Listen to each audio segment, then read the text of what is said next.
Jadi secara umum meditasi itu adalah sebuah metode atau sebuah cara untuk kita bisa menyatukan cipta rasa dan karsa kita guna mencapai ketenangan. Ketika ketenangan itu didapat, maka terjadi balance dan harmoni antara jiwa dan raga kita, antara zahir dan batin, antara pikiran dan perasaan serta tubuh kita. Terjadi keseimbangan. Sehingga apa yang dirasakan oleh tubuh bisa dirasakan oleh batin kita, dan apa yang dirasakan oleh batin kita terrespon dengan baik oleh tubuh kita. Ora selenco antara ini zahir dan batin, karena sudah dilatih untuk selalu selaras. Itu yang namanya meditasi. Supaya meditasi itu bisa berjalan dengan baik, yang pertama kali harus kita lakukan adalah memilih objek. Kenapa kok memilih objek? Karena sifat pikiran manusia itu selalu membutuhkan objek. Dia selalu bergerak. Sedangkan untuk menyatukan cipta rasa dan karsa itu, kalau tidak ada satu objek tertentu yang dipilih untuk diperhatikan dengan seksama, pasti pikiran akan melayang-layang. Makanya dilatih untuk memilih objek.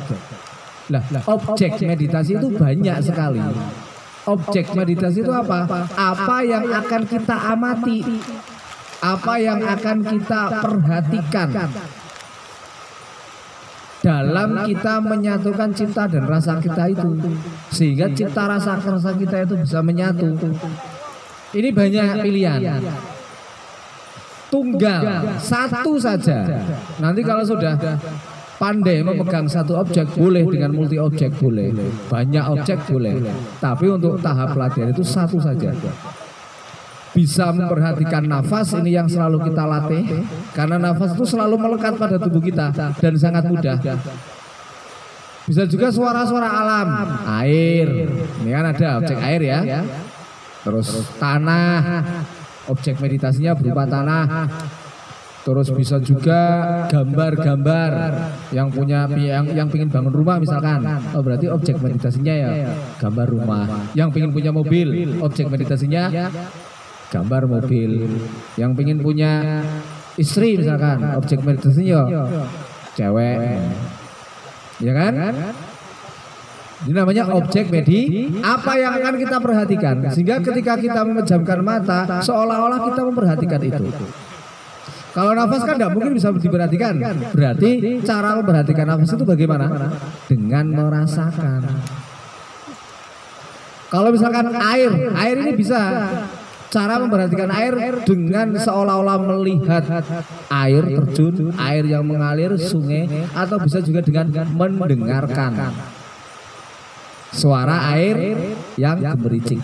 Terus, jadi ketika kita mau memperhatikan objek air, berarti kita pejamkan mata, fokus merasakan atau mendengarkan suara air. Tidak berpikir yang lain, fokusnya digatek ini suara banyu tok.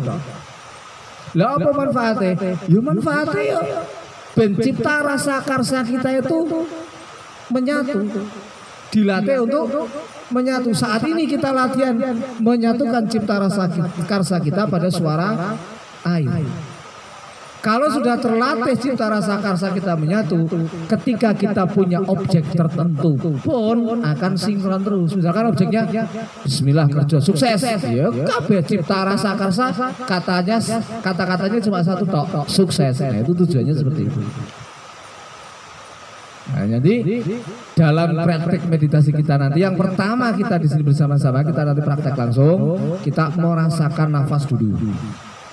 Setelah itu kita coba berganti ke objek suara air. Itu namanya memilih objek. Terus yang kedua, setelah kita menentukan objek apa yang akan kita pilih, baru kemudian berusaha memegang objek itu. Jadi konstan. Gatekne suara banyu.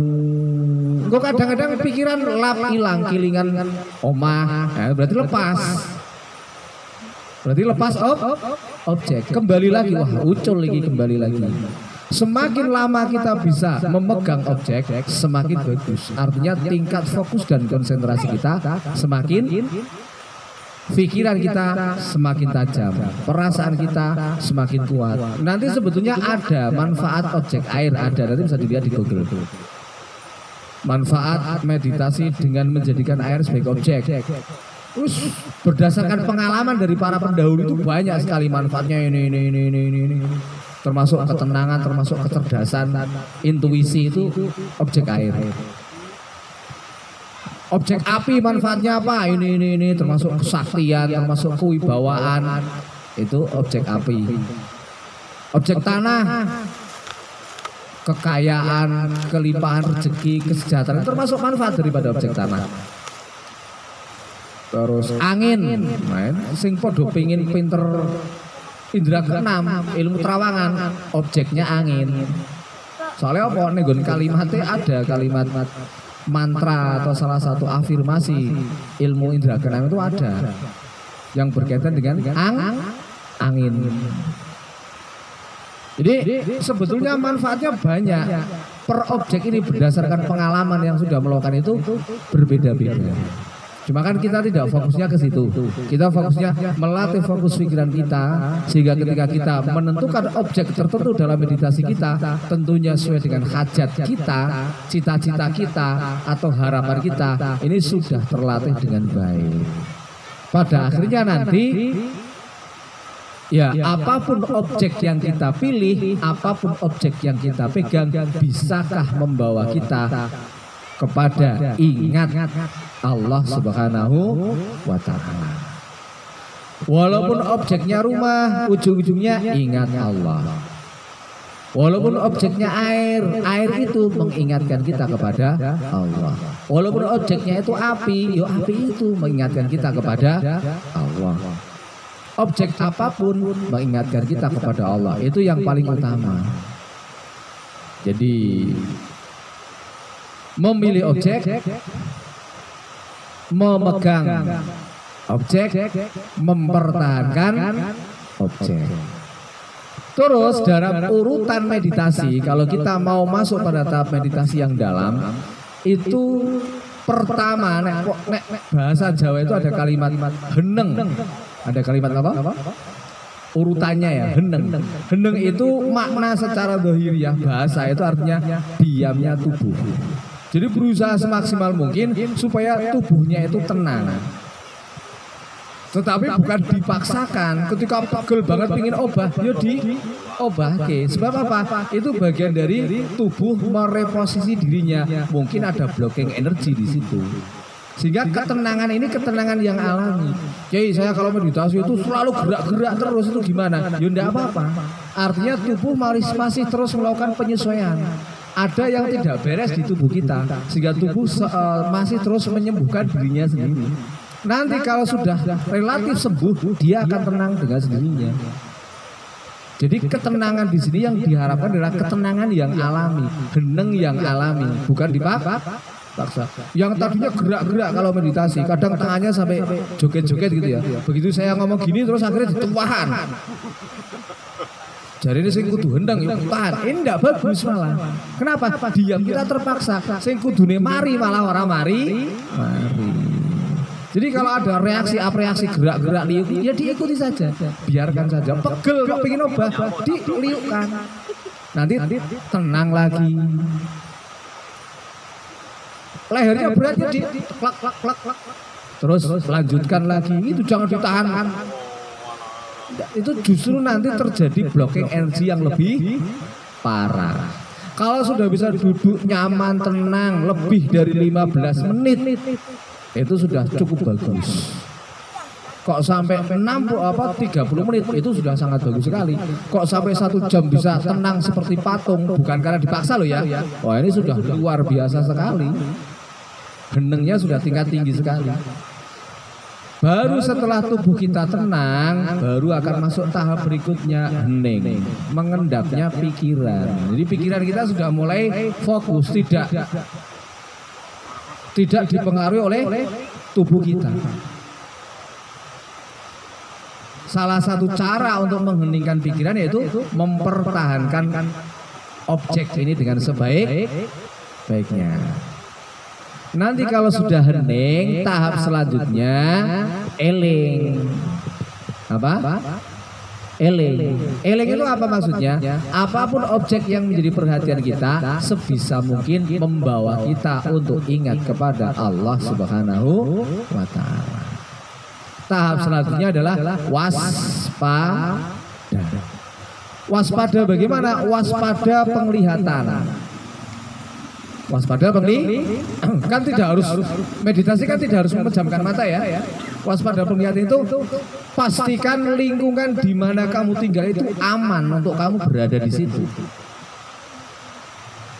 Misalkan kita sudah masuk sudah merem, wong wis kadung merem, berarti waspadanya bagaimana? Yuk seolah-olah melihat lingkungan aman ora, kira-kira ono setan ora, ono genderuwo ora, ono jin ora, ono wong sing arep berbuat jahat atau kalau kita di air nih, kira-kira airnya tinggi atau rendah, kira-kira ada ular atau apa atau enggak.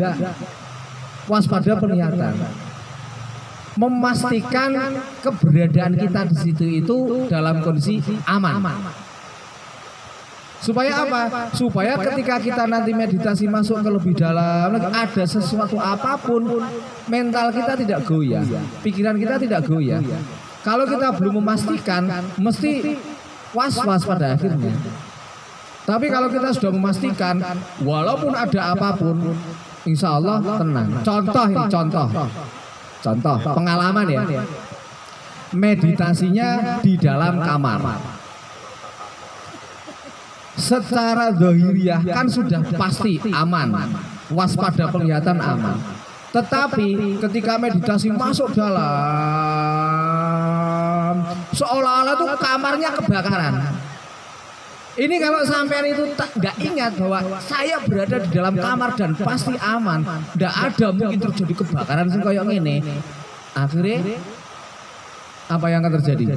Kelakon koncoku dhewe meditasi tenang banget usune. Yang bareng, cuma kan ada sekat ya, satu kamar, teman dulu pas lagi belajar, saya di sebelah kiri, dia di sebelah kanan ini. Rumah saya itu kamarnya kebakaran, melayu yo natap lawang, jeduk. Aku mangleh melek. Wong melayu natap. Rumah saya kebakaran terus melayu. Sering terjadi hal seperti itu di air ini.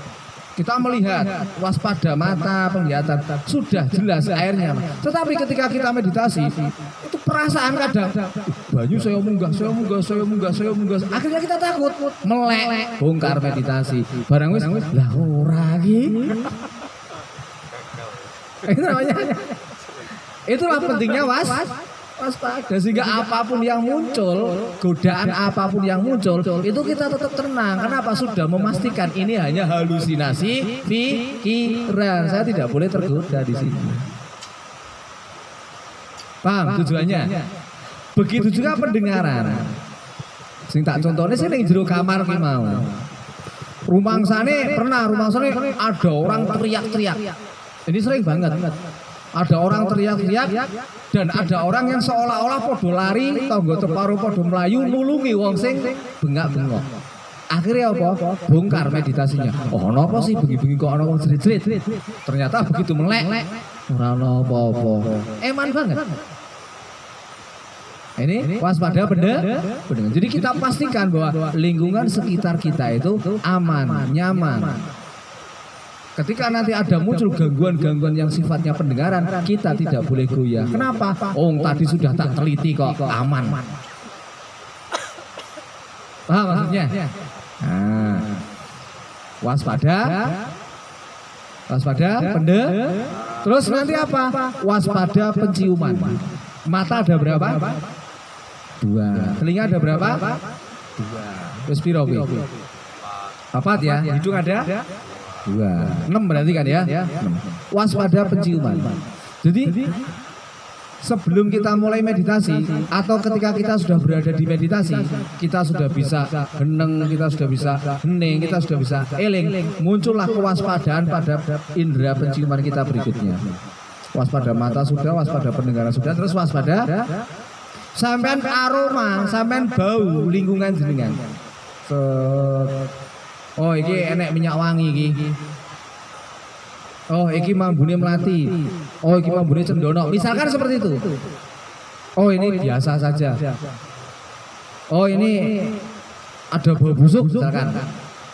Memastikan bahwa lingkungan di mana jenengan melakukan praktek meditasi atau zikir itu mengenal lewat penciuman jenengan. Sehingga kalau jenengan aman, nyaman, tidak ada apa-apa. Begitu nanti di tengah-tengah meditasi muncul bau busuk, muncul bau wangi, muncul bau apa? Jenengan gak apa? Gak dredeg, gak dredeg, gak wedi. Nek orang ngono, agak setengah jam meditasi, mambu wangi, wis mrindi gerak genah. Ya, kaya Mas Mustaqim, wis genah ning jero ruangan, wis genah weruh mau nata karpet. Ya Mas Mustaqim ya. Kok kok jeduk karpetnya tiba. Terus bongkar meditasi. Kan eman. Wis mulai dari awal cara wong munggah wis tekan tengah-tengah mudun meneh, sangat eman sekali. Waspada penciuman. Lah, yang terakhir itu nanti waspada perasaan kulit. Ini maksud perasaan dengan kulit. Jadi sampai berada di tempat seperti ini tuh pastikan dulu lingkungannya nyaman ndak, tenang ndak, merinding orang. Membuat jenengan itu takut atau enggak, kan kerasa merinding orang, kan kerasa kan ya, dari sensasi yang kita terima di kulit ini sampean akan tahu bahwa lokasi ini tenang atau tidak, membahayakan atau tidak. Kalau lokasinya membahayakan dan kira-kira jenengan khawatir, yo pindah cari lokasi lain, kecuali mang niat sampean saya mau uji nyali mang yang tak cari tempat seperti ini, nah monggo. Tapi kalau meditasi ketenangan batin yang kita latihkan di Satvika itu, yuk cari tempat yang kamu nyaman. Kalau kamu memang di situ merinding dan kamu tidak siap, tidak mampu, yuk cari tempat yang lain. Geser lah, kadang geser semeter sudah beda. Kan gitu kan ya? Kadang geser semeter tok kadang sudah beda. Ya, jadi waspada mata, waspada telinga, waspada hidung, waspada kulit. Waspada ucapan sudah jelas. Kita tentu saja tidak boleh mengucapkan kalimat-kalimat yang tidak senonoh, kalimat-kalimat yang batil. Harus kalau misalkan mengucapkan ya kalimat-kalimat yang baik, sugesti yang baik, afirmasi yang baik, atau zikir. Itu berkaitan dengan dasar-dasar meditasi yang sebaiknya kita ingat. Sampai di sini kita break dulu, ngopi dulu dan memberikan kesempatan. Barangkali ada yang bertanya tentang meditasi, tentang objek, tentang memegang objek, dan tentang tahapan-tahapan itu 4 tahap itu, heneng, hening, eling, dan waspada. Dipersilakan sambil ngopi dulu. Bisa juga bagi yang mau berbagi, bertanya boleh, berbagi kisah boleh, bercerita boleh, ben nyaman, ben asik ya suasananya ya. Biar berkembang nanti temanya.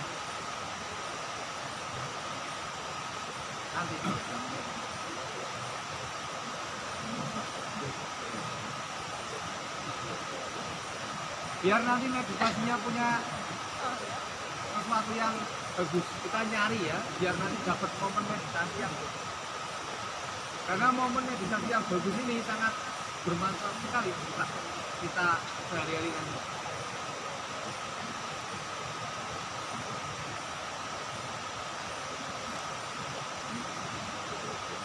Jadi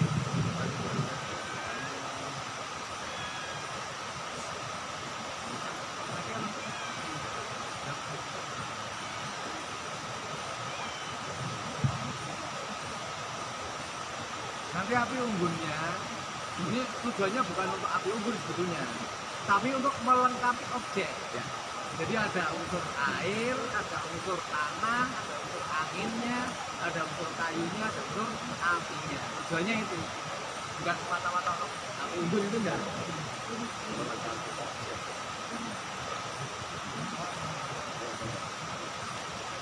Kalau sendiri gimana? Jangan lilin, nah. Atau minimal nyumpet dupo. Api kan, hiu. Atau itu apa namanya yang aromaterapi itu kan?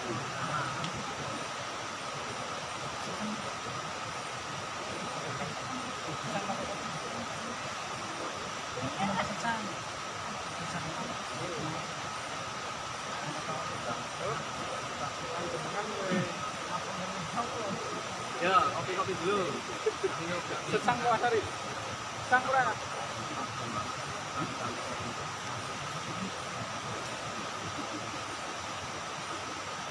Lagi apa tadi?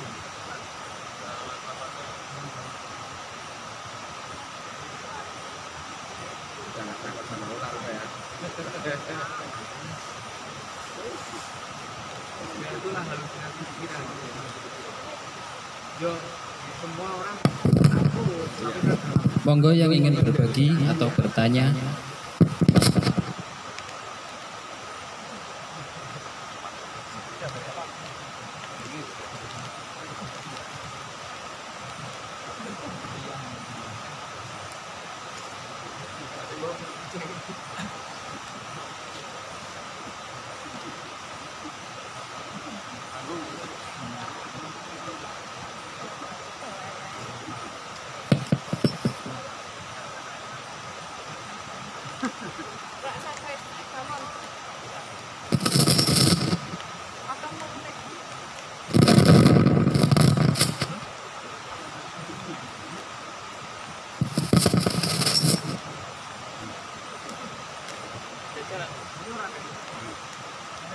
Kamu nih loh.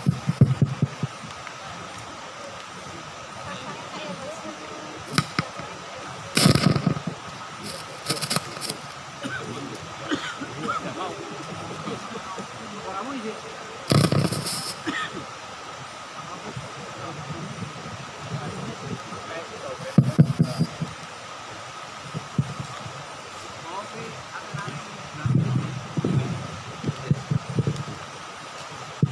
Terima kasih. Assalamualaikum warahmatullahi wabarakatuh.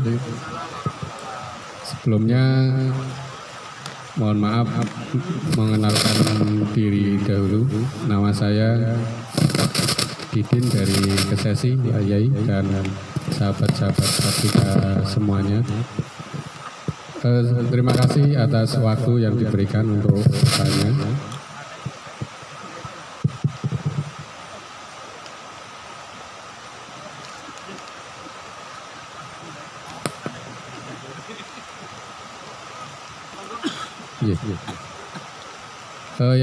Yang baru saja diserahkan oleh Bapak Kiai tadi terkait dengan objek ya Pak Yai.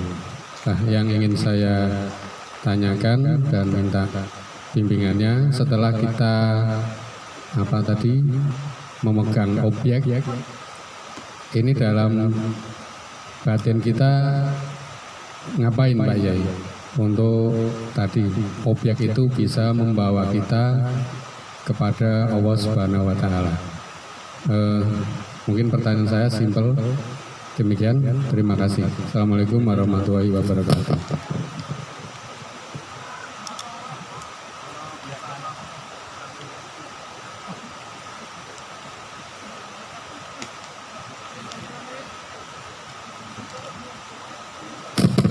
Oke, pertanyaan yang bagus sekali ya. Jadi ketika kita sudah bisa memegang objek, supaya objek itu bisa membawa kita ingat kepada Allah Subhanahu wa Ta'ala, batin kita ngapain? Nah, disinilah yang sering menjadi kebingungan beberapa teman, sehingga kemudian kalau misalkan saya mengiring dengan zikir, boleh tidak Pak Yai? Boleh. Tetapi sebetulnya yang saya kehendaki di sini, ketika kita sudah memegang objek dengan baik dan kita sudah menyelam ke dalam objek itu, menyelami lebih dalam, maka dengan sendirinya objek itu akan membawa kita kepada eling terhadap Allah Subhanahu. Nah, elingnya kita kepada Allah Subhanahu wa Ta'ala itu nanti wujudnya macam-macam. Bisa rasa syukur, bisa rasa bahagia, bisa kemudian muncul kalimat-kalimat zikir. Jadi kan tidak mesti munculnya alhamdulillah, munculnya la ilaha illallah, tidak mesti.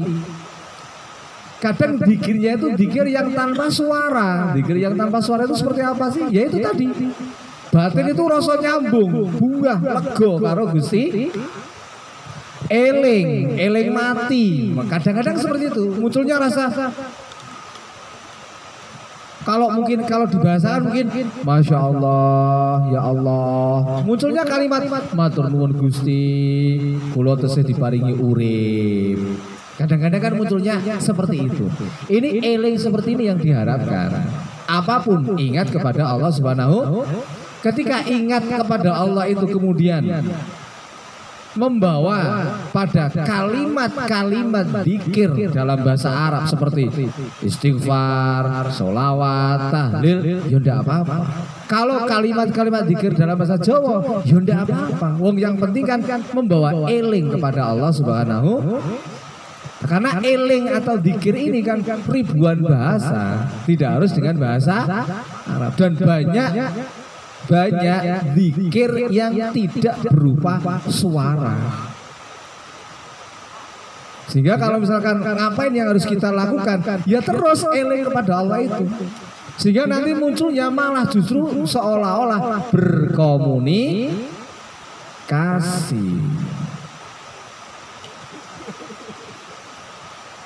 Saged dipahami Pak Didi nggih? Jadi tidak ada ngapain setelah kita itu batin kita, ya diteruskan elingnya kepada Allah Subhanahu wa taala.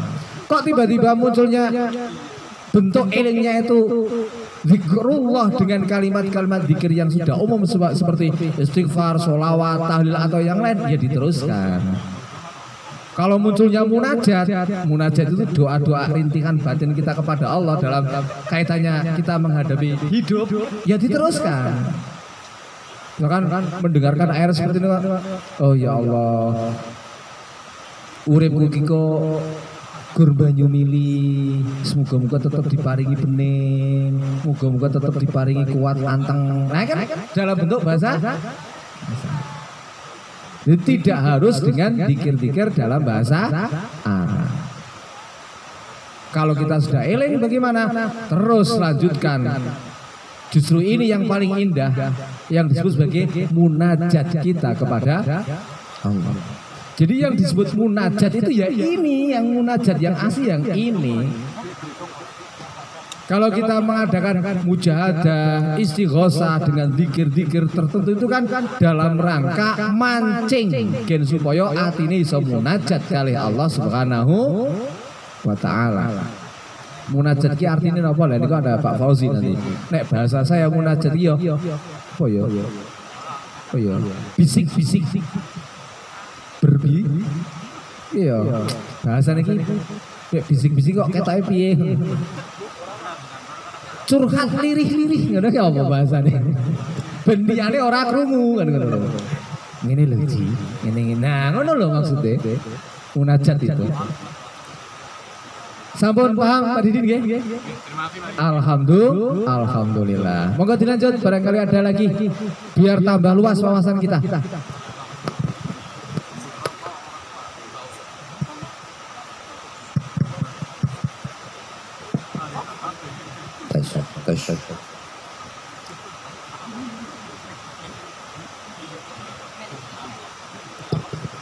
Assalamualaikum warahmatullahi wabarakatuh. Matur nuwun sekalipun Yai. Apunten mungkin pertanyaan saya sedikit di luar konteks daripada jadi panel vlog buat saya. Saya kenal Pak Yai via online mungkin di akhir 17 masih punggih via GBS, lanjut tatap muka di tahun 18 awal di Serono, dan berjalan waktu sampai 19 akhir itu luar biasa bagi saya. Banyak perubahan pada diri saya sendiri, baik dari segi kesehatan, kerukunan dengan istri, keluarga, dan yang luar biasa secara ekonomi finansial cukup terobati. Tetapi ada sesuatu hal yang mengganjal buat saya. Jujur, pasca Silatnas saya kehilangan jenengan. Jujur ya, saya nggak bisa membayangkan jenengan. Saya meditasi susah dan sampai lost contact masih pun juga. Itu ya, sampai ya mungkin 6 bulan ini bulan Juni nih. Di satu sisi saya menangis ingin kembali banget seperti dulu kita. Cuma sisi lain entah kenapa gitu ya. Susah banget gitu loh. Saya nggak tahu. Saya lebih baik saya keluarkan di sini mau ketemu Yai. Mungkin jadi obat buat saya. Makanya kemarin semoga ini jadi tambah mahabbah saya dengan Yai. Bertemu di sini dan saya entah yang terjadi dengan saya. Ya memang benar sih. Dulu saya dengan Syekh Agus, saya ada ketakutan dengan hal seperti itu. Emang pasca pulang hilang semuanya. Sampai pas teman-teman ada kegiatan ziarah, saya ketinggalan bangun ya. Saya ngantir sendiri ke makom juga nggak masalah gitu loh jadinya. Cuma sisi lain saya keselingan jenengan. Mohon saya diobati kembali ya. Untuk kembali seperti dulu, merasakan kenikmatannya di servikal luar biasa yang saya rasakan. Saya nganti utang ratusan juta yo lunas kabeh. Saya mau ninggal bengi muntah-muntah yo hilang kabeh. Yang dengan istri waune sering penggerangan yo. Sekarang alhamdulillah penuh romansa. Istri nggak seperti itu ya lah. Intinya seperti itu ya. Matur ada segala sesuatunya. Assalamualaikum warahmatullahi wabarakatuh.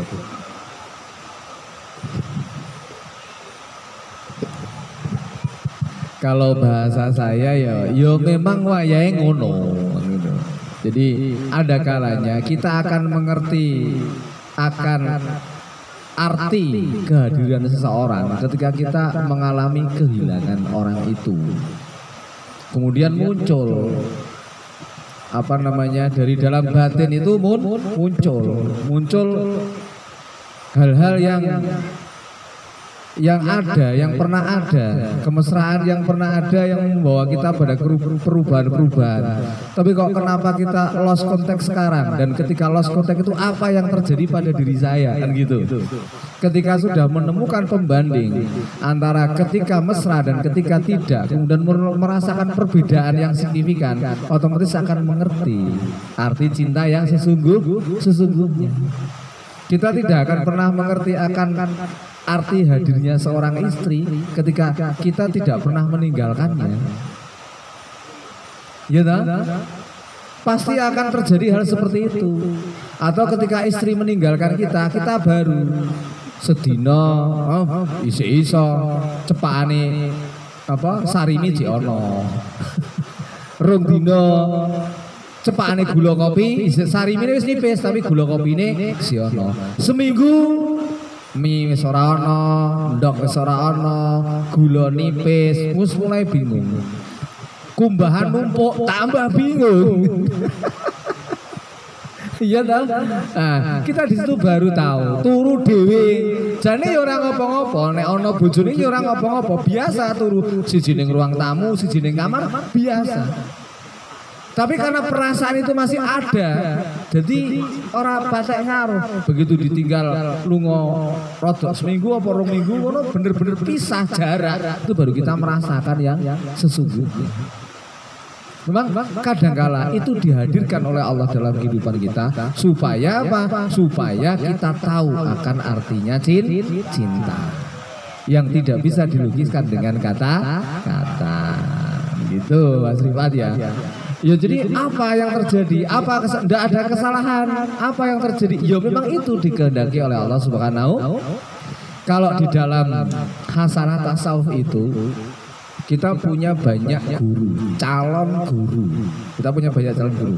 Kesana belajar wirid, kesana belajar zikir, kesana belajar wirid, kesana. Kita punya banyak guru. Tetapi kita dilarang untuk menjadikan semua guru kita ada sebagai mursyid kita.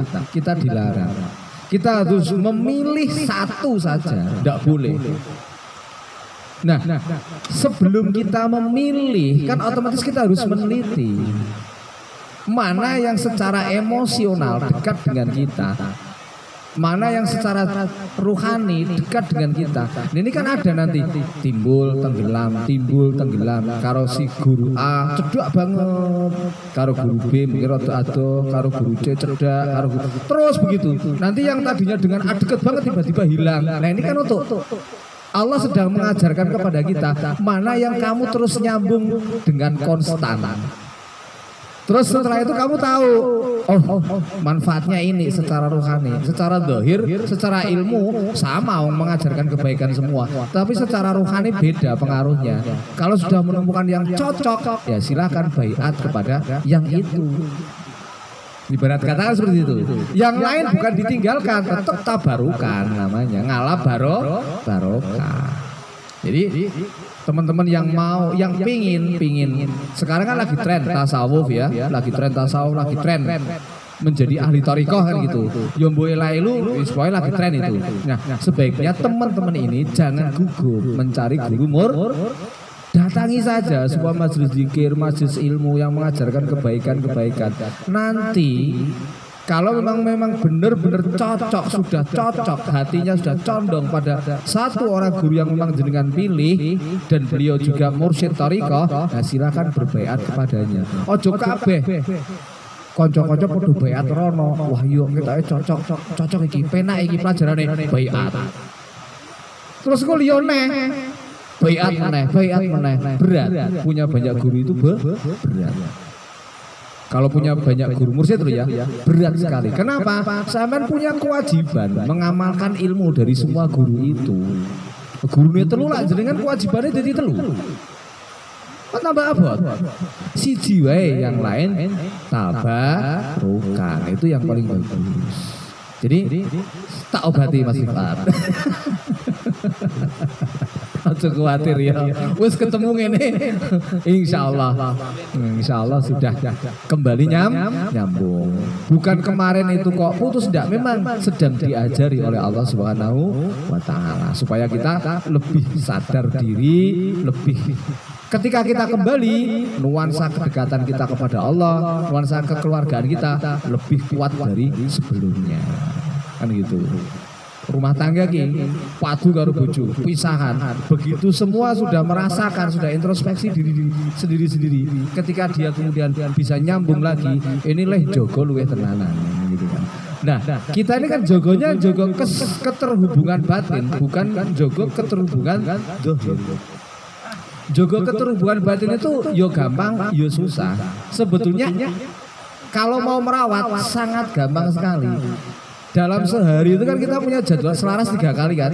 Pilih salah satu sing penak nanti. Wong ora kudu 5 menit kok. Bar maghrib kelingan setengah 7 nggih. Bismillah selaras mengheningkan cipta sejenak, sak Fatihah sudah jeranda lagi lanjutkan aktivitas. Itu sudah nyambung insyaallah. Iya dah? Insyaallah sudah nyambung. Dan itu sudah connect, wis milu didongokne kanca-kanca sing di sini suwi-suwi, wis milu didongokne. Itu kekuatan kita. Jadi kita bisa mengalami perubahan-perubahan yang cepat dan signifikan seperti yang mungkin tadi Mas Rifat katakan. Itu bukan karena barokah saya karo Mas saya, bukan, tapi dungone konco pirang-pirang sing padha selaras. Sing padha selaras sesuai jadwal. Lah sing selaras oleh apa? Sing selaras oleh ganjaran oke engko uripe ya tambah kepenak. Wong ndongone. Nek sing selarasnya guru mengheningkan cipta, ya oleh manfaate dungane kancane. Lah sing suwi-suwi, ya oleh manfaate, ya oleh barokahe, oleh ganjarane.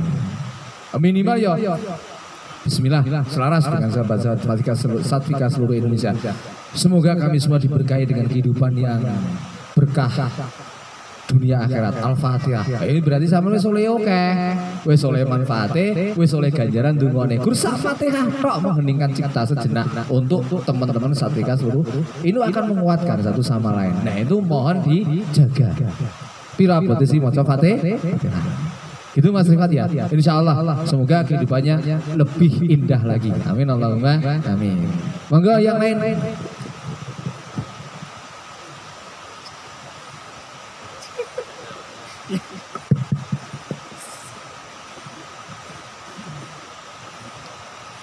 Assalamualaikum warahmatullahi wabarakatuh. Perkenalkan, saya Mustaqim dari Wiradesa. Bukan di grup WA Kang Mus. Karena ada 2 Mustaqim. Ini hanya sharing pengalaman saya selama kenal dengan Satvika berkat bimbingan Kiai Jamas dan master-master seluruh Pekalongan, terutama Master Ipung dan Master Reza. Dulu saya sebelum kenal Satvika, karena saya orang jalanan,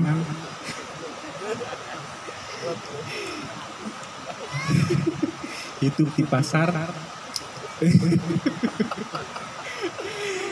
terkadang gerusah-gerusuh dan banyak energi negatif yang sering nempel lah.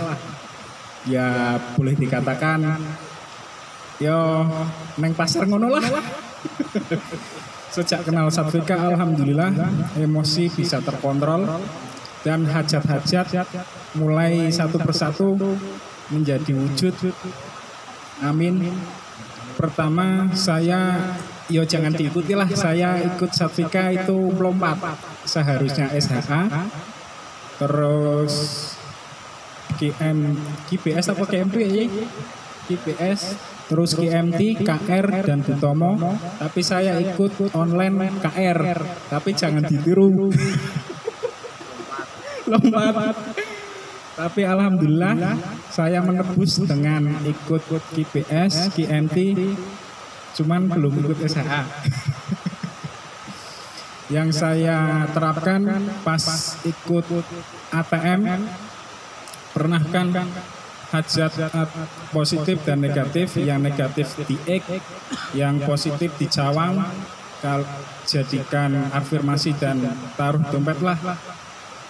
Yang saya tulis ingin beli rumah, alhamdulillah tahun ini walaupun jujuli warisan yang tadinya prosesnya ada yang artinya lunak, ada yang kasar, berkat pola 369.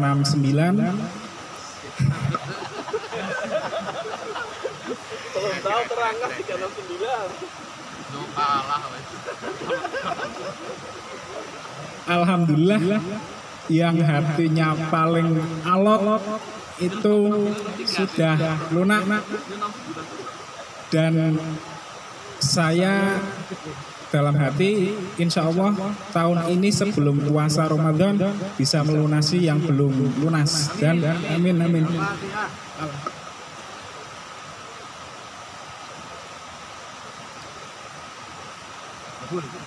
Amin amin amin. Dan setelah ikut Satvika ini keluarga juga ya intinya manfaat sekali lah. Di teman pekerja yang tadinya saya pernah cerita sama Mas Reza, katanya ya mungkin jantung lemah, cuman biasalah ada yang jahil, katanya ada di terapi orang lah, keluar paku atau apa, cuman kan pas Kiai juga bilang di hipnoterapi aja pikiran alam bawah sadarnya biar pikirannya positif lah. Ya saya kasih mantra saktimen, alhamdulillah sekarang sudah mulai berangsur membaik, dan kemarin malah saya dikasih sarung. Alhamdulillah Yai Pangastu. Dan yang Yai bilang ikut ya Master Reza juga Master Ipung, ikuti prosesnya, nikmati alurnya. Buh kapan tahunnya sing penting sampean sabar. Ngeten. Nah. Ampun derek. Sing telune sik penasaran telune kok nek 69 sih. Lah telune ngruntel loh. Ngeten mawon niki bukan apa-apa, cuman buat motivasi teman-teman kalau ya nuntut ilmu ya semangat lan ikhlas mawon lah, buat usah ngarep nopo-nopo, insyaallah nggih mangke kapan taune lah. Pun ngeten mawon. Assalamualaikum warahmatullahi wabarakatuh. Ini bukan pertanyaan ya, karena sharing ya saya tanggapi. Ya terima kasih, alhamdulillah saya ikut sangat bersyukur dan sangat bahagia. Banyak perubahan yang positif yang didapat ya Mas Mustaqim ya. Pertama ketemu dengan saya langsung di tempatnya Mas Reza ya kalau tidak salah ya. Itu waktu itu juga masih kelihatan banget arogansinya. Isi galak. Alhamdulillah sekarang sudah banyak sekali perubahan yang positif dan insya Allah akan semakin positif. Jadi kita hidup di dunia itu memang harus punya tujuan. Ini di inti daripada keilmuan ATM kan itu ya. Kita harus punya tujuan yang pasti dalam kehidupan kita. Ojo ngawur. Walaupun toh ada pepatah mengatakan urip sing penting banyu mili. Yo banyu mili tapi punya tujuan. Ngelimu punya tujuan. Ojo ngeli sing ora genah kan gitu. Kan selalu itu. Keli ning ojo, ngeli ning ojo, keli. Nah kita ngeli terus gak punya tujuan yo terus kintir tekan laut lepas. Gak ada tujuan yang pasti. Ngintir atau ngeli iki mau mengikuti alur air dalam rangka apa? Mencari celah, mencari timing yang tepat untuk kita kemudian bisa keluar dari air. Kan tujuannya itu keluar dari air. Kalau melawan arus, arusnya jelas banter tidak mungkin. Ben selamat piye, ben iso minggir. Kemudian naik ke daratan. Minggir dan naik ke darat itu berarti supaya kita bisa selamat terus meraih kesuksesan yang kita inginkan. Nah itu tujuannya apa? Harus punya tujuan. Kalau tujuan jangka panjang jelas surga. Tujuan jangka panjang. Tujuan-tujuan yang sifatnya ukhrawi harus jelas, tujuan-tujuan yang sifatnya duniawi juga harus jelas. Jangan takut, saya punya tujuan, pingin punya rumah, pingin punya mobil. Semua berhak, semua boleh. Semua berhak dan semua semua sebetulnya layak untuk mendapatkannya. Kenapa kok kita tidak mendapatkan? Karena kita merasa kurang layak. Contoh, aku nyambut gawe sedino 50.000 pol-pole nek oleh pocokan tambahan yo 1.000 sesasi nek tak lumpukne ora tuku rokok, ora tuku jajan 3 yuta. Kapan arep bangun omah, punya rumah mandiri itu yo hanya mimpi. Apalagi punya mobil. Sebetulnya ini kan yang menjadikan kita merasa tidak layak. Kita membandingkan dengan apa yang kita peroleh pada saat ini. Padahal rahmat Allah itu tidak terbatas. Jadi bukan Allah yang membatasi kita, tapi kita sendiri yang membatasi karunia yang akan Allah berikan. Jadi punya tujuan sebaik mungkin, sebesar mungkin, sekuat mungkin, selama masih bisa dijangkau oleh akal pikiran kita. Artinya bukan sesuatu yang mustahil. Anggap saja, bukan tidak mungkin, barangkali kejatuhan uang dari langit. Itu kan sesuatu yang seolah-olah mustahil. Tapi zaman sekarang nggak mustahil. Kayak wong sugih nyebar duit tenan. Iya tak? Kayak desum waringin itu kan sering. Nah, pesawat nyebar duit. Di salah satu komentarnya dulu itu kan kalimat orang-orang barangkali ada uang jatuh dari langit kan sesuatu hal yang mustahil. Dia ingin merubah kemustahilan itu menjadi nyata. Makanya munggah mendur nyebar duit ning dhuwur. Biar sesuatu yang tadinya di alam pikiran manusia itu tidak mungkin menjadi mungkin. Ini kan cara atau metode untuk memecah atau menjebol mental block sebetulnya. Dan ini cara yang sangat bagus sekali. Artinya banyak sekali kemungkinan-kemungkinan yang akan terjadi. Jadi jangan takut untuk bermimpi, jangan takut untuk berharap, jangan takut untuk memohon kepada Allah Subhanahu wa Ta'ala.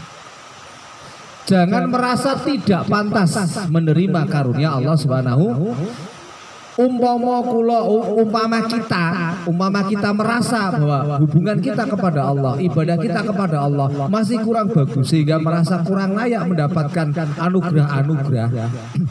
Aku wong isih kotor kaya ngene, mosok iya dongaku mandi ngobati wong mari. Namanya kan kita seolah-olah merasa tidak pantas. Cara berpikirnya jangan demikian. Tetapi dibalik ke cara berpikir yang positif. Ya Allah, betapa besar karunia dan rahmatmu. Ngatese awakku iki kotor kaya ngene, dosaku akeh. Ning jenengan isih ngabulke dongaku. Masih memberikan kemudahan hidup, masih mencukupi rezeki, isih jogo keluargaku, isih jogo anak bojoku. Dah kaya apa umpama aku cedak karo panjenengan. Nah, cara berpikirnya seperti itu. Kita yang sekarang dalam kondisi seolah-olah sangat jauh sekali secara batin kepada Allah, isih direksa. Dah kaya apa nek umpama awake dhewe cedak kalih Gusti Allah. Itu pikiran yang harus kita kembangkan. Berpikir yang positif. Semangat terus Mas Mustaqim ya. Istiqomah insyaallah. Moga yang lain.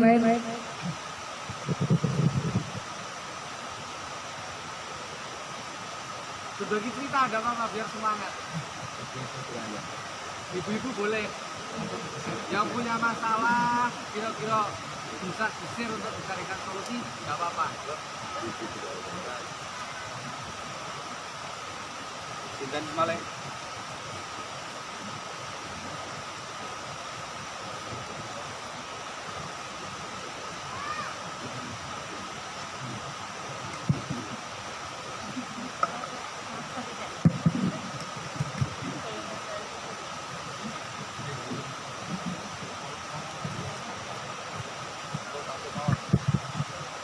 Assalamualaikum warahmatullahi wabarakatuh. Waalaikumsalam warahmatullahi wabarakatuh.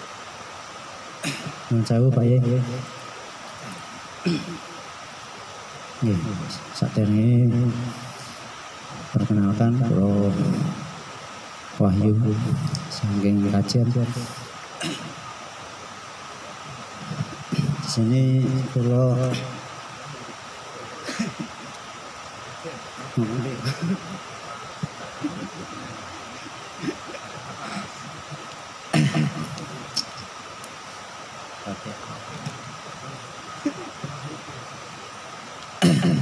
pengalaman meditasi kemarin pas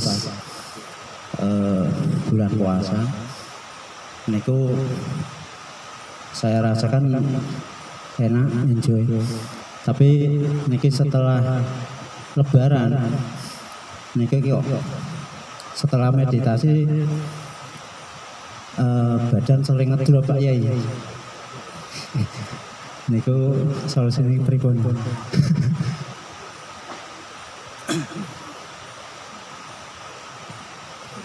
Pun baik. Ketika puasa semangat seger penak gitu. Ketika setelah selesai puasa berarti lebaran ya, dengan drop ya. Jadi karena tujuan meditasi itu sebetulnya adalah membalance, menyeimbangkan. Kalau tubuhnya nggak sehat, berarti kan ada sesuatu yang tidak seimbang di dalam tubuh. Kalau jiwanya nggak sehat, berarti ada sesuatu yang tidak seimbang di kejiwaannya atau di level belief systemnya, keyakinan di dalam diri, kepercayaan di dalam diri. Ada prinsip-prinsip mungkin ya, bagian dari belief itu kan prinsip-prinsip ya, prinsip-prinsip yang tidak sesuai. Nah, karena tubuh dan pikiran itu saling terkoneksi, maka ketika terjadi ketidakseimbangan di level pikiran maupun mental, maka tubuh pasti akan bereaksi. Tubuh akan bereaksi. Ketika reaksi yang muncul itu tidak sesuai, misalkan sebetulnya ada masalah di level mental, tidak terdeteksi ketika kita dalam kondisi sadar penuh. Nah, ketika gelombang otak kita turun pada saat meditasi, maka ketidakstabilan yang ada di level mental dan pikiran kita pasti akan terdeteksi. Wujud deteksinya secara fisik yaitu gampang sakit. Kita sebut efek detok. Saat dulu meditasi wong sehat seger-seger wae. Barang meditasi kok malah loro-loro. Kan gitu kadang. Itu sebetulnya bukan meditasinya bikin sakit, enggak. Tetapi sebetulnya kamu ada masalah. Tetapi di level pikiran sadar itu tidak terdeteksi. Begitu pikiran kamu masuk ke zona bawah sadar, ini baru terdeteksi. Berarti meditasi jelek toh Pak Kiai? Yang sehat jadi sakit? Enggak. Ketika kita sebetulnya sakit tetapi tidak kita sadari oleh pikiran sadar kita, tinggal nunggu waktu kapan kamu jengkreng dan lebih parah. Kan gitu. Karena tubuh kita semakin tua, ya toh? Tubuh kita semakin tua, sistem antibodi tubuhnya semakin lemah. Begitu sistem antibodinya tubuh lemah, sudah sekali sakit bisa bertahun-tahun, langsung parah. Karena tidak terdeteksi sejak awal. Ketika kita masuk meditasi, gelombang otak kita turun, kemudian ada masalah di tubuh fisik, ini sebetulnya sudah lama dan ini menjadi tanda bahwa ini harus segera diperbaiki. Nah, tinggal kita nyari di mana ini masalahnya, apa di fisik atau di metafisik, termasuk metafisik itu ya mental, pikiran dan perasaan kita. Kalau tidak ketemu ya cukup ikut jutrak meditasinya dengan sebaik-baiknya. Apa? Pegang objeknya dengan baik, rasakan keluar masuknya nafas, jangan terlalu lama supaya reaksinya tidak frontal. Efek penyembuhannya cara dosis obatnya ringan-ringan sih, ringan tapi sering. Mungkin 1 menit, 2 menit, 3 menit rasakan keluar masuknya nafas. Besok lagi, rutin sering. Sumpama yang tadinya 30 menit tapi sekali tok pas ba'da maghrib, nah 30 menit itu dipecah jadi 6 kali. Bar sholat 5 menit, bar sholat zuhur 5 menit, bar sholat asar 5 menit, kan bisa seperti itu. Supaya reaksinya tidak terlalu frontal. Tapi nek pingin cepet, yo aslinya tambah suwi tambah cepet. Tambah suwi tambah. Saya pernah sakit itu hampir setahun lebih. Sakit hampir setahun. Bahkan sekarang ini saya masih efek detok tingkat tinggi ini. Yang tadinya tidak terdeteksi. Ini saya masih dalam kondisi detok tingkat tinggi ini saya sebetulnya. Sejak jelang Ramadan, sebelum Ramadan saya sudah mulai merasakan, ini ada potensi ketidakseimbangan energi di level tubuh saya yang belum terdeteksi. Begitu saya masuk ke level kesadaran yang lebih dalam, baru terdeteksi. Kalau saya mau menghentikan reaksi ini, yo langsung bisa. Tapi kan ini bom waktu. Tinggal nunggu kapan saya lemah saja. Ya, semestinya apa? Karena ini bom waktu dan ini sudah terdeteksi, saya harus berterima kasih kepada Allah, saya harus berterima kasih kepada tubuh saya, dan saya harus lebih kuat lagi untuk segera menyelesaikan masalah ini. Kan gitu. Jadi terjadi benturan energi yin dan yang di dalam tubuh saya. Betul terjadi benturan ini terjadi. Saya sedang mencoba ini terjadi benturannya karena apa? Belum ketemu. Sampai sekarang belum ketemu. Jadi selama ini belum ketemu, saya belum bisa melakukan recovery dengan baik. Kalau saya hentikan, yo percuma karena ini terus efeknya. Daripada di bom waktu, yo saya terus. Jadi segala macam bentuk latihan-latihan yang dulu pernah saya lakukan, saya ulang lagi untuk menemukan mana yang kemudian menimbulkan reaksi lagi. Berarti kemungkinan itu. Sekarang saya masih melakukan uji coba, ibarat kata seperti itu. Supaya bisa segera menyelesaikan. Jadi yin yang saya itu tabrakan dan luar biasa sekali. Efeknya secara fisik nggak ada. Kan nggak kelihatan sakit ya. Bahkan teman-teman katakan saya agak gemuk sekarang ya, agak gembil ya. Iya toh? Secara fisik kan malah bagus toh. Tapi sebetulnya sedang terjadi hal yang tidak beres di dalam tubuh saya. Bukan di level pikiran, memang di level tubuh. Jadi yin yang saya sedang tabrakan dan saya sedang berusaha menyingkronkannya kembali. Kan? Nah, reaksi ini harus muncul, reaksi ini kita harus meneliti lebih dalam lagi. Kalau sampai saya berhenti latihan, itu reaksi ini otomatis sembuh. Tetapi kan ini bom waktu. Jadi malah justru saya harus perketat lagi latihan-latihan mana saja yang perlu saya olah lagi untuk menemukan masalah ini. Nah ini saya cerita dulu. Saya dulu pernah mengalami sakit lebih dari setahun. Bahkan istri saya sendiri kena efeknya dan lebih parah dari saya. Sampai tahunan lebih istri saya. Ibaratnya berobat kemana-mana, yuk gak mengalami kesembuhan. Begitu saya sudah menemukan masalahnya, seminggu tok beres semua. Nah, ini kan menjadi pengalaman ketika menemukan kasus yang sama kita teliti, oh kemungkinan masalah ini kan saya sudah pernah mengalami. Jadi apa yang sedang terjadi pada diri saya ini? Mungkin Allah sedang mengajarkan kepada saya, menyiapkan saya supaya kalau ada orang yang datang, ada apa?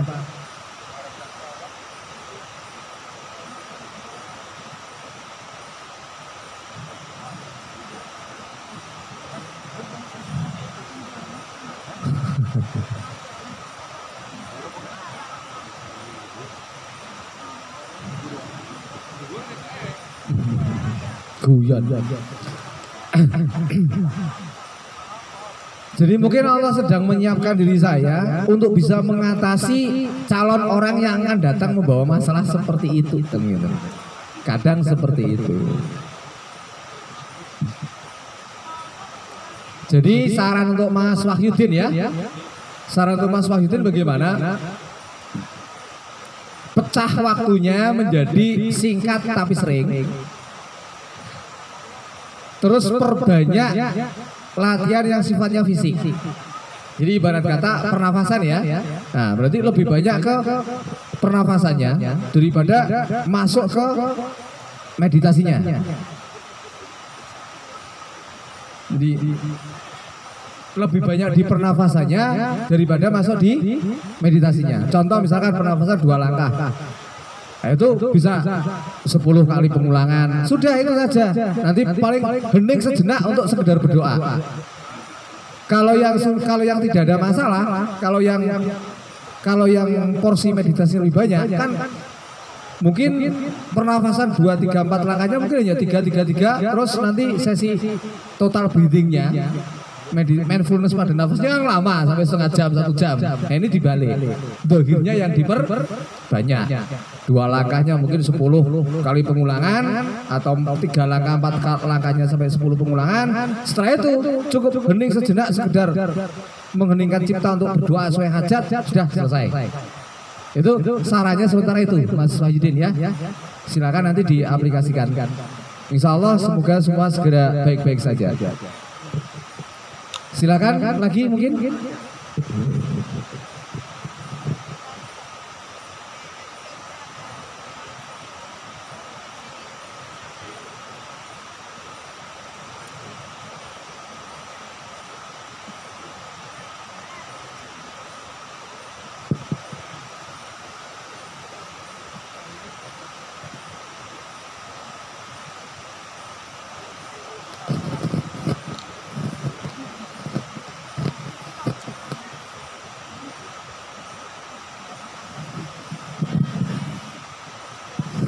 Sharing boleh, diskusi boleh, tanya jawab boleh. Ini tidak ada kewajiban sampai ngikut sampai tadi loh ya, bebas. Kalau sudah cukup nanti kita coba meditasi bareng-bareng. Itu baru lanjut, yang mau ngobrol lanjut, yang mau nyari nyepi-nyepi sendiri juga boleh, yang udah ada kebutuhan di rumah terus pamit pulang juga.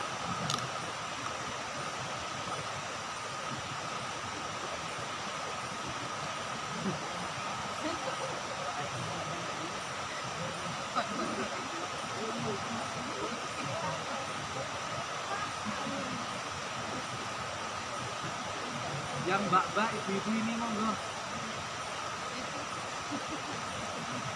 Cerita apa? Enggak apa-apa.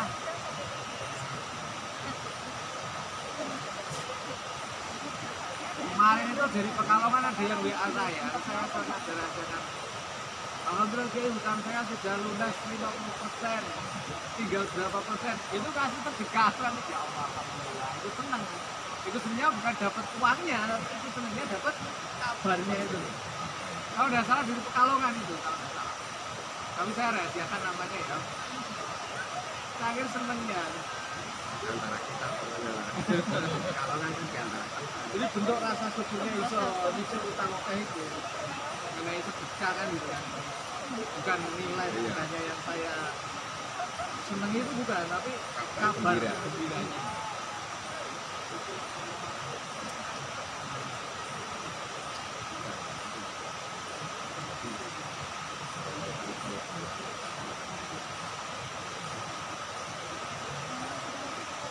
Kalau sudah ada, nyalakan apinya, nanti kita mungkin ada kejadian.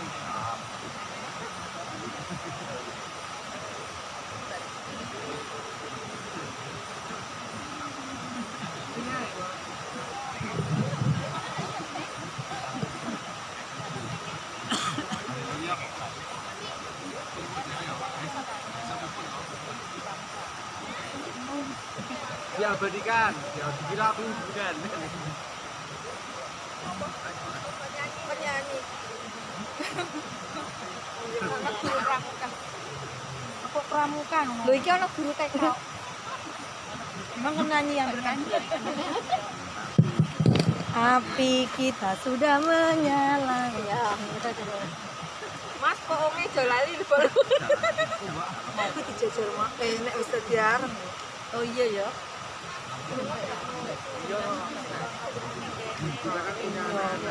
Kan bener tidur tapi mantul iya wong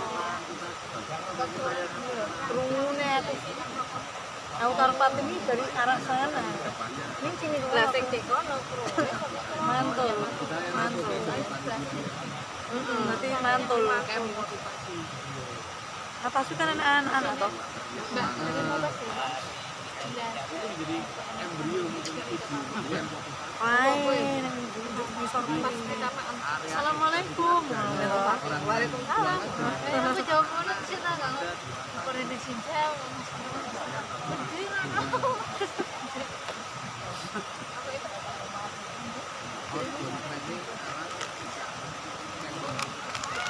Mau ngapain gawani kompor sama gas?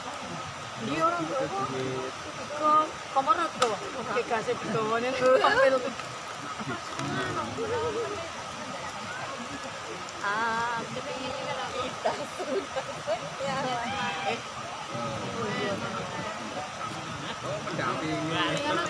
Sudah menyala api kita sudah menyala. Konan umol loh kontak. Jadi lampunya dimatikan Mas kalau jam dia. Api dinyala.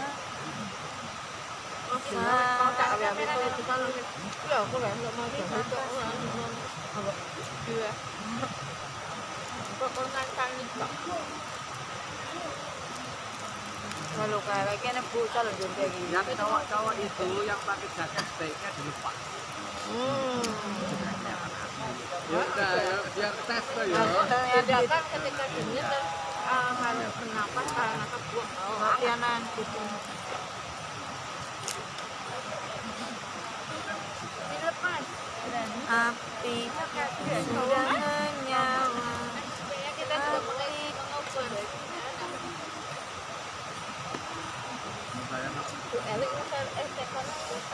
Oh, ini anu penerangan sini ya?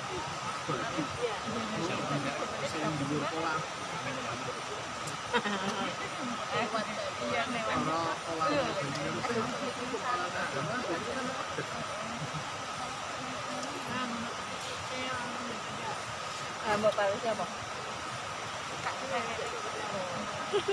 Terus saya kan kepo. Jangan lepasin cowok-cowok. Jangan kan enggak bisa. Tubuh. Ayo, panas tuh.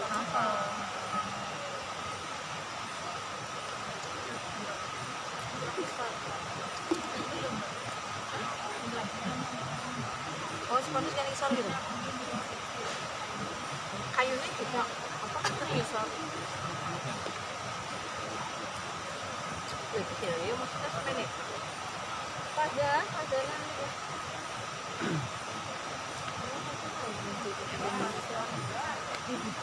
Gila tinggal hilangnya.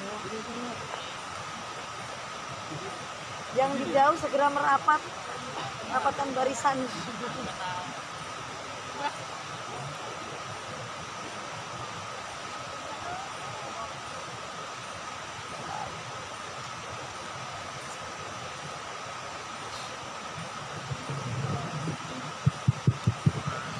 Ini bukan penyembahan terhadap api loh ya. Ini adalah untuk melengkapi objek meditasi kita, karena kita itu terdiri dari beberapa elemen, termasuk ada elemen apinya, ada elemen air, tanah, air, anginnya. Ini untuk melengkapi supaya lebih mempercepat proses terjadinya balance dan harmoni. Wah, tak jam muncul.